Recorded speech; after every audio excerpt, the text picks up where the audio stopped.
Welcome back. Don't let our childish demeanor fool you. We're actually talking about very serious things. Now, this is a conversation we all need to plug into right now as we gear up for our general elections in May. It's important to know we can trust our social media platforms that we use to get our news and other information, which is not always the case. Well, Fortune Mgwili Sibanda is the TikTok Sub-Saharan Africa Government Relations and Public Policy Director. I told you we are grown-ups now.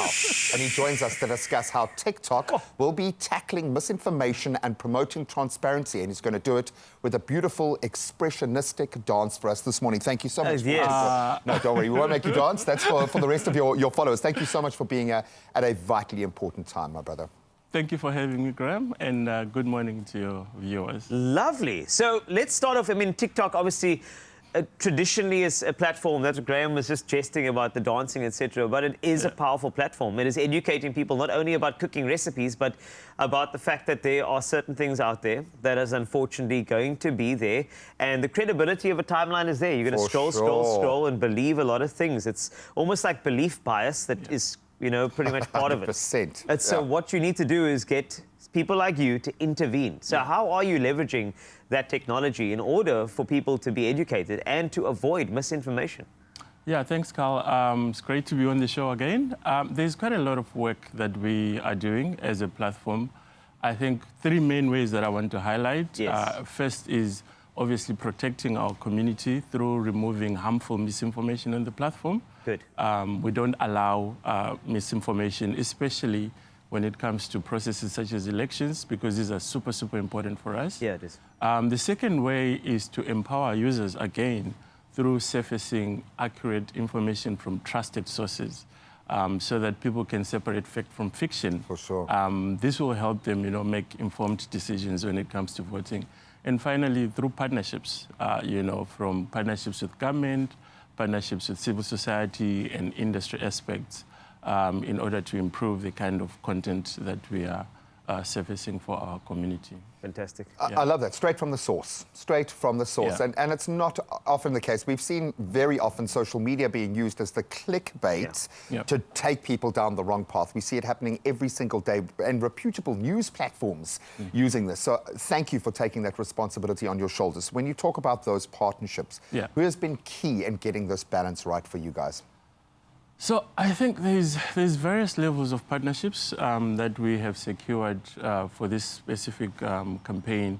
But I think the top one, obviously, is with the Electoral Commission of South Africa. Yes.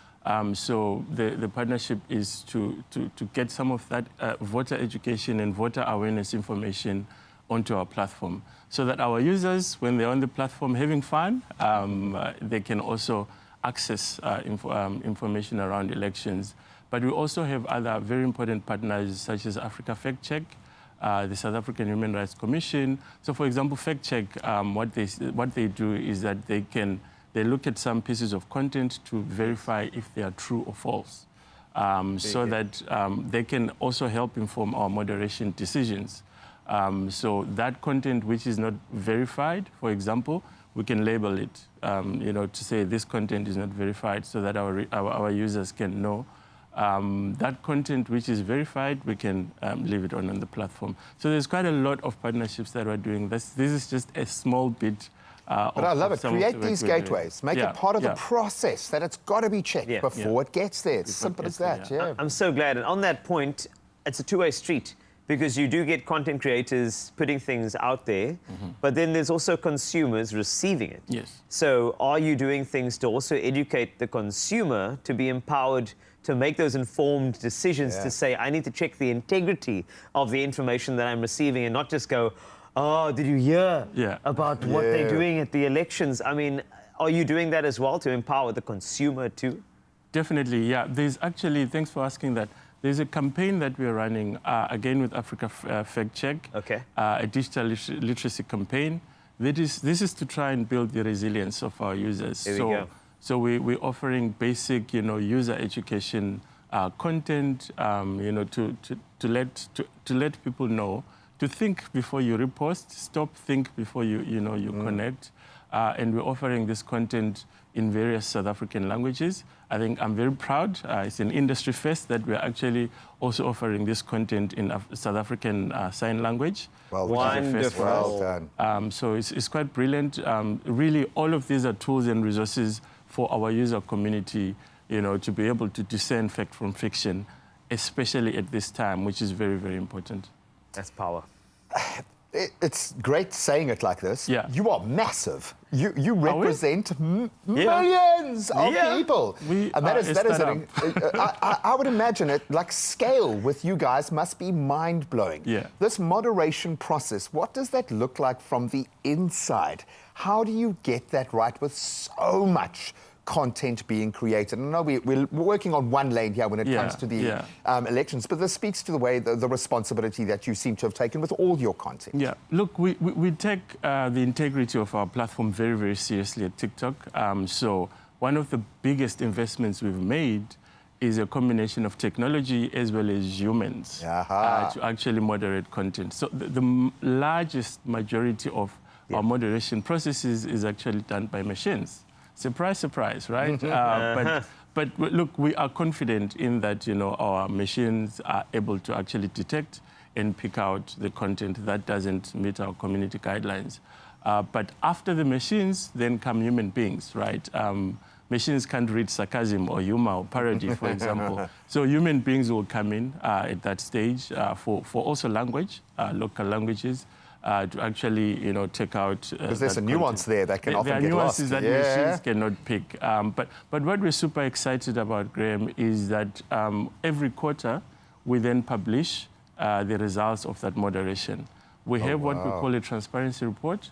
So in this report, we basically tell our community that we took down so many pieces of content in the past 3 months for violating our community guidelines. One interesting stat I want to share with you is that in the last quarter ending 2023 December, we took out 176 million pieces of content for violating our community guidelines. Sure, but the world is a polarized place at the moment. That is staggering. But I think what's more exciting about that is that actually that 176 million only represents about 1% of the total content uploaded on TikTok during that time. I told you, small fry. You guys are still tiny, man. You'll get there. You'll get there. Well, exciting. I think what gives me a lot of calm and confidence is the fact that you've focused on this, especially heading towards something big like elections. It's nice to know that a company like yours is taking us, the consumers, and content creators very seriously, in that we want to make sure that we are using our freedom of posting responsibly. And I think ahead of Freedom Day, it's actually a very good thing to note, especially on a day like this. So it's amazing. Really, thank you so much, Fortune. Well done. Thank you guys for having us. We're super proud of the efforts. I think the most important thing for us is to be proactive. Yes. Try and get ahead of the corner in order to minimize these harms, so that we can catch out the bad guys and let people continue to enjoy the platform and exercise their right to vote responsibly, making informed choices. Yeah, empowered choices. Definitely. Empowered choices that look forward, not back. I absolutely love it. Fortune, you're a legend, buddy. Cool. Thank you, guys. Thank you. School, man. We love it. The bottom line is you have to ultimately take responsibility for yourself and the way that you disseminate any content out there. You are the last line of defense. Absolutely, and don't forget to exercise that freedom responsibly and vote in that particular vein. Of course, we have the freedom to do so, so let us get together and, of course, change the shape of our future and wield incredible social media platforms like TikTok in the way they're supposed to be empowering and, of course, to be educating as well.